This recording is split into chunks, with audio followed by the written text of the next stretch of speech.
अगर रोजा रखना इबादत है तो मेरे भाइयों बकरा ईद के दिन क्यों मनाए? अगर रोजा रखना इबादत है तो मेरे भाइयों बकरा ईद के 3 दिन तक रोजा रखना क्यों मनाए?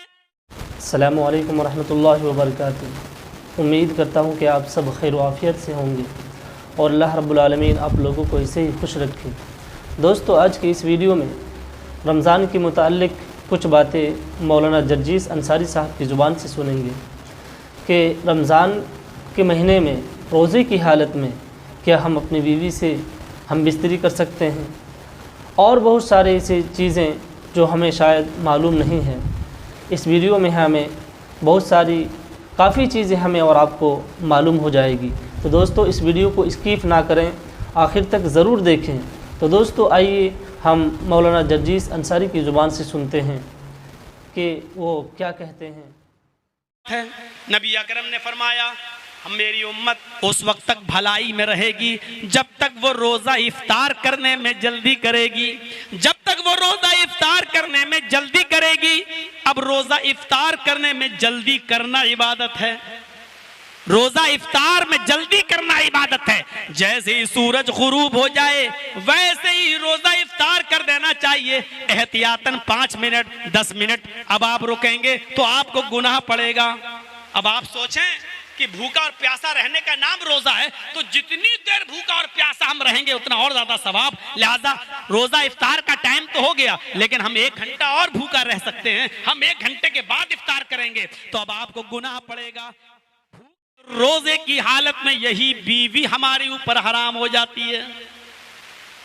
साहब, कलमा तो आपने पढ़ा है, या अय्युहल्लज़ीना आमनुत्तकुल्लाह हक्का तुकातिह वला तमूतुन्ना इल्ला व अंतुम मुस्लिमून। ये सारी आयतें पढ़ी गई। इन्हीं कलिमात के जरिए तो आपने अपने ऊपर बीवी को हलाल किया था। ये बीवी जिसके साथ आपका मिलना जुलना हलाल था, बल्कि सवाब था, बल्कि नेकी था। यही इबादत जो बीवी के साथ हम बिस्तरी करके आप सवाब कमाते थे, अब रोजे की हालत में अगर आप अपनी बीवी से मुजामियत करेंगे, हम बिस्तरी तो हराम हो गया। यही बीवी आपके लिए रोजे की हालत में हराम है। हराम ही नहीं है, बल्कि रोजे की हालत में अगर आपने अपनी बीवी से मुजामियत कर ली, हम बिस्तरी कर ली, तो ये रोजा तो आपका खराब हो ही गया है। इस रोजे की कज़ा तो आपको करना ही पड़ेगी।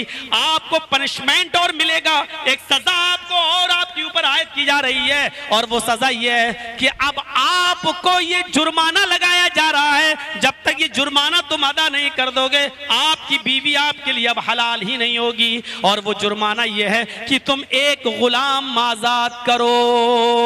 गुलाम को आजाद करने की ताकत नहीं है तो 60 रोजे रखो मुसलसल, पैदर पे, कंटिन्यू, रेगुलर। अब आपको ये रोजे रखना पड़ेंगे, आपको कंटिन्यू रेगुलर ये रोजे रखना पड़ेंगे बिला किसी उज़्र शरई के। एक रोजा भी आप तर्क नहीं कर सकते, एक रोजा भी आप छोड़ नहीं सकते। आपको ये रोजा रखना ही पड़ेगा। 60 रोजे मुसलसल पैदर पे, और जब तक 60 रोजे पूरे नहीं हो जाएंगे आप अपनी बीवी से मिल नहीं सकते। ये पनिशमेंट है, ये जुर्माना है। जो बीवी आपके लिए हराम, नबी के एक हुक्म ने उसको हराम कर दिया है।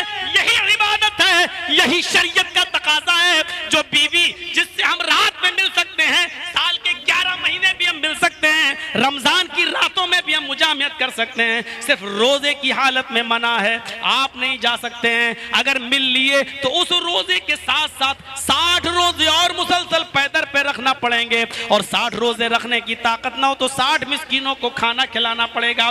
जब तक ये पेनाल्टी, ये जुर्माना आप दे नहीं देंगे, आपकी बीवी आपके लिए हलाल नहीं होगी, आप उससे मिल नहीं सकते हैं। शरीयत ने जिस औरत को हमारे लिए हलाल किया है, शरीयत का दूसरा हुक्म उसी औरत को हमारे लिए हराम कर रहा है।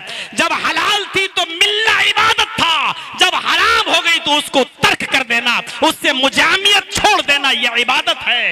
इबादत का माना ही यह है कि हम ऐसी बंदगी